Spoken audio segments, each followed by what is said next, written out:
about the Global Innovation Challenge for me is the experience of the Taiwanese culture and history that we learned in this course, and how Taiwan's place in the world is.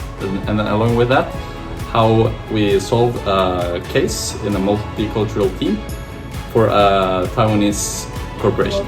Critical skills build lasting relationship and contribute to build a meaningful changes in the business world. I'm participating this year's GIC 2024, and what I really like about the GIC is like the diverse background of everyone and all the engaging lectures. So I recommend you to join next year. I am participating at the Global Innovation Challenge, and what I like most about this program is the different company visits that we have done, and also meeting so many people from different countries.